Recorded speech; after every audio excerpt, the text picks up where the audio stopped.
Wow, 2024. I know, right? It feels like it just zipped by, you know? Seriously. It's incredible to think about everything that happened, like all the crazy AI stuff everybody was talking about Right. and all the awesome new games that came out. It really does feel like just yesterday we were making New Year's resolutions. And yeah, you're right. This year was a whirlwind. We've got a super interesting mix of stuff for you today, kind of a grab bag of gaming news and Cool. medical discoveries, AI trends, Great. even some like thought-provoking social commentary. I like it. I like where this is going. So today the goal is to give you like a clear, insightful recap of the biggest moments of 2024. Okay. And plus, maybe a little sneak peek at what's coming in 2025. So let's just jump right in. One thing that was basically impossible to ignore this year was AI. Yeah. The explosion of AI. It's like every time you turned around, there was another headline about AI do something amazing Yeah. or maybe a little scary. Yeah. Depends on how you look at it. Totally. It definitely dominated the news. And what's really interesting is how fast things went from like small experiments to big companies using AI every day. Yeah. A Bank of America report highlighted that shift, and it really emphasized how we've moved past just the pilot phase and into widespread adoption of AI. Yeah, it's almost like AI went from science fiction to just like everyday life overnight. Right. But it wasn't all just about those big, complex AI systems everyone was talking Yeah, about, right? right. Andrew Rabinovich from Upwork, he pointed out something that I think is really, really important. He was talking about the rise of these smaller language models, or SLMs. Oh, yeah, that's a game changer for sure. That could have a huge impact, especially for smaller businesses or even just individuals. They might not have the resources to mess around with those giant AI systems. Right, exactly. So these smaller language models, they're more affordable and efficient, and that's really going to open up AI to so many more people. Totally. It's like it's making AI more democratic or something. Like it could totally change the game. Imagine a small business owner being able to use AI for things like customer service or even creating content. Wow. Or even just basic data analysis, like stuff that used to need special experts or expensive software. And then when you think about that with, how powerful and accessible mobile devices are these days, Yeah. you can really see how personalized AI experiences are going to be huge. Imagine having an AI on your phone that's like made just for you, Right. helping you get through your day, managing tasks, even learning new skills. Okay, so we've got supercharged AI getting like more powerful and more accessible every day. Yep. And now we're talking about like personalized AI in our pockets. Yeah. That's kind of a wild future. But before we get like too deep into AI land, Yeah. let's talk about something a little more fun, shall we? Video games. Ah, yes. Always a good break. And speaking of breaks, it looks like a bunch of game developers are taking a trip down memory lane. Oh. If you looked at the PlayStation blog's list of games coming out soon, it's like Reboot City. I saw that. It's like sequel mania. Uh-huh. Marvel's Spider-Man 2 is coming to PC. Nice. Dynasty Warriors going back to its roots. Even Tomb Raider is going back to the classics. It's obvious gamers love these familiar series. Nostalgia's powerful, man. There's just something so comforting about going back to those worlds and characters. Right. Especially when they're, updated for a modern audience. I know. But it's not all about the good old days. Yeah. There are some really cool brand new titles coming out too. I mean, how can you not be excited about a live-action How to Train Your Dragon movie? Oh, come on. Toothless on the big screen. I'm there. And then there's, get this, like a dragon. Pirate Yakuza in Hawaii. Wait, what? I know, right? Just the title is amazing. Pirate Yakuza in Hawaii. I don't even know what that means, but I'm definitely curious. This whole reboot thing, it makes me think of how well shows like Cobra Kai have done. Yeah, it's a smart move. Tap into that built-in fan base and introduce these characters and stories to a whole new audience. Brilliant, really. Yeah, it really shows how powerful a good story can be, For sure. no matter how it's told. But even with all these like fun new games and stuff, Uh-huh. we can't forget about the other side of AI. Yeah. The potential downside. There was an article on Fast Company that had some pretty serious concerns about how AI will affect jobs, Right. especially leadership roles. Yeah. It's kind of, I don't know, unsettling, isn't it? It's a valid concern, definitely. We Yeah. need to be talking about it. I mean, AI obviously has a ton of potential for like innovation and making things more efficient. Right. But we have to admit that some jobs are probably going to be automated, Yeah. especially the ones that are, repetitive or involve a lot of data analysis. I see. And even like senior leadership positions could be affected. So it's not just factory workers or like cashiers being replaced by robots anymore. More. We're talking about CEOs and managers too. Yeah, exactly. But here's where things get interesting. While some jobs are going to disappear, AI is also going to create a whole bunch of new opportunities, Okay. especially in fields like, AI development, engineering, and management. So it's not just about robots taking over. It's more like a major shift in what skills people need. Exactly. So it's less about panicking and more about, like, adapting. Right. Like a huge career reshuffling is happening. Yeah, Yeah. that's a good way to put it. And the key is to stay ahead of the curve. That means focusing on always learning new things and like upskilling. Yeah. The people who are adaptable, who are willing to, embrace new technology, those are the people who are going to do well in this new job market. I totally agree. And you know what? For anyone feeling overwhelmed by all this, like, crazy fast technological change, It's a lot. let's be real. It's hard to keep up. Yeah. I always recommend Catherine Price's book, How to Break Up with Your Phone. It's so good. Oh, yeah, I've heard of that. It really helps you find a healthier balance with technology, Oh. so you can reclaim your time and focus. It's a good reminder that we can control how we use technology. Yes. Instead of letting it control us. For sure. Speaking of control, another big thing that happened in 2024 was this growing focus on developing and regulating AI responsibly. Oh, yeah? Like, we saw that with the California law that forces companies to be transparent about their AI training data, Right. and the EU's AI Act. Yes. Huge steps toward making sure AI is developed and used ethically. Absolutely. It's actually really reassuring to see governments taking this stuff seriously, Yeah. and working to set some rules for this, like rapidly changing technology. Yeah, for sure. It's all about creating a framework that encourages, innovation, but also protects people's rights Right. and makes sure no one gets hurt, Exactly. And this whole thing about ethical AI, it's just going to get bigger and bigger in 2025 For sure. and beyond. Okay, so we talked about the good, the bad, and the maybe kind of ugly sides of AI. And I think it's safe to say it's going to be, like, the main topic of conversation for a while. Definitely. But let's switch gears for a minute. Okay. Let's end on a more, like, positive note. Sounds good. All the incredible medical breakthroughs that happened this year. Yeah, those were pretty amazing. The Week magazine highlighted 5 in particular. I saw that. And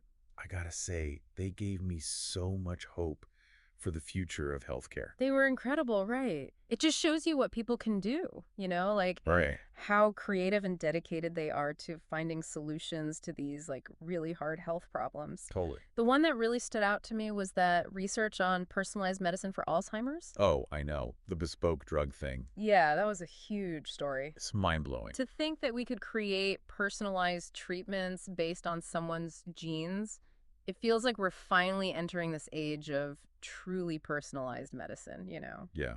Where treatments are as unique as the people getting them. Exactly. And it's not just for Alzheimer's, Think about what this could mean for other diseases too. Totally. Imagine a future where treatments are not just more effective, but also have fewer side effects Right. because they're designed specifically for your body. That would be incredible. And it's not just about treating existing conditions either. Yeah. Some of these breakthroughs are like totally changing how we prevent diseases too. Right. Like that new asthma treatment. Oh, that's a game changer. Seriously. It could reduce the number of serious attacks so much. Wow. It could change the lives of millions of people. Giving people with asthma and COPD the ability to like just breathe freely I know, right? and not be afraid of having these like terrible attacks. Yeah. That's a level of freedom most of us take for granted. For sure. And speaking of game changers, what about those personalized cancer vaccine trials in England? So promising. The idea of actually curing certain cancers, The permanent cure. it's like a beacon of hope for Yeah. patients and families who have been, fighting this awful disease. Absolutely. It reminds you that even with all the challenges we face, Right. human ingenuity and scientific progress can give us real hope for a better future. Totally. But with all this talk about technology in medicine, there's another trend that popped up in 2024 that we need to talk about. Okay. The rise of what the Observer is calling the femosphere. Oh, that's an interesting one. Yeah, it's definitely creating a lot of buzz, A lot of debate, too. especially online.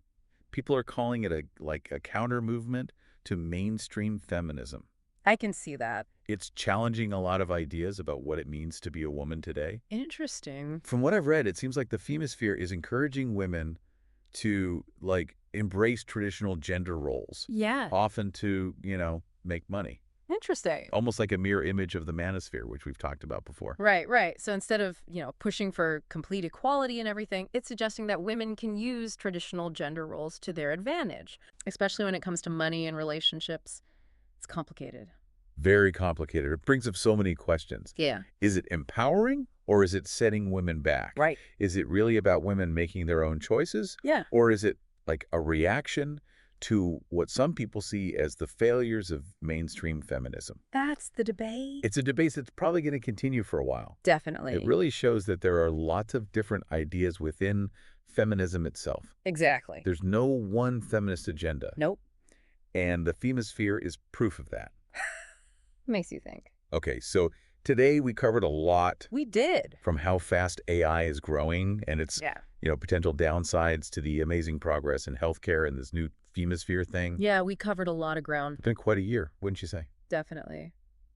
As we look back at 2024, it's clear that we're in the middle of a huge transformation. Yeah. The world is changing faster than ever, and technology is driving it all. It's like we're living in a sci-fi movie, Right. except it's real. It is real. And with all these advancements come, amazing opportunities, Yeah. but also new challenges, ethical dilemmas Yeah. that we have to be really careful about. Totally agree. Yeah, Yeah, it really does feel like we're at a crossroads. I think so too. We've got all these amazing tools and technologies, right at our fingertips. It's incredible. But it's up to us to figure out how to use them the right way. You got it. We're not just along for the ride. We're the ones driving this thing. We get to choose where we go Exactly. and make sure everybody's like buckled up safe. Buckle up for the future. Right. Okay, so speaking of choosing where we go, let's talk about this whole blurring of lines between the physical world Yeah. and the digital world. Right. The metaverse, AR, VR. Like reality is becoming customizable. It's kind of mind-blowing, honestly. Like, no, we're creating these digital versions of ourselves, of everything. Uh-huh. And it opens up all these crazy possibilities for how we connect with each other. Yeah.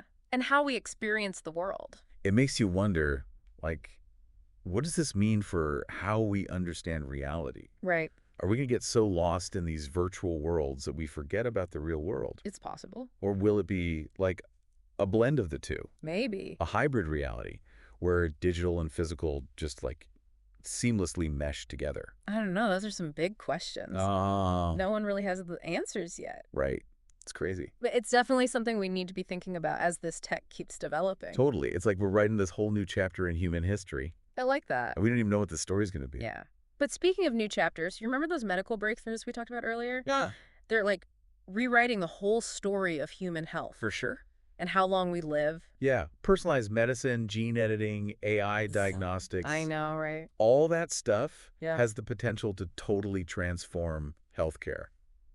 Imagine like a future where treatments are perfectly tailored to each person. And where, like, preventative measures actually work Yeah. and chronic illnesses, they're not like a life sentence anymore. That would be amazing. It's a future filled with, like, so much hope. a lot of possibility. And it's really exciting to see it happening right now. It is. But even with all this amazing tech and science, Yeah. we can't forget about, our inner lives, Right. our relationships, our values. The things that really matter. Yeah, it's so easy to get caught up in all the new shiny stuff. It is. But at the end of the day, it's our relationships, our values, Mhm. our purpose. That's what gives life meaning. Well said. It's what gives us direction. So true. As we head into 2025, we got to remember we have the power to shape this future. Yes, we're not just like passive But bystanders. we're not. We can make choices about how we want to use these advancements. We can demand that they're used ethically and responsibly. Exactly. Thinking about all these changes, all this new tech, it makes me wonder about something. How is all this going to affect our relationships? Interesting question. Like, with each other, but also with ourselves? Oh, I see. Will these AI communication tools actually bring us closer together? Right. Or will they just make us more isolated? Hmm.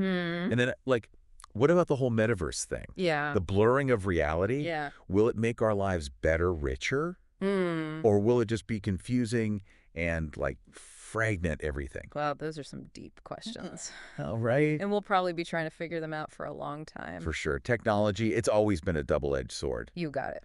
It can bring us together, but it can also pull us apart. It's up to us I know. to decide how we use it. Individually and as, like, a whole society. Right.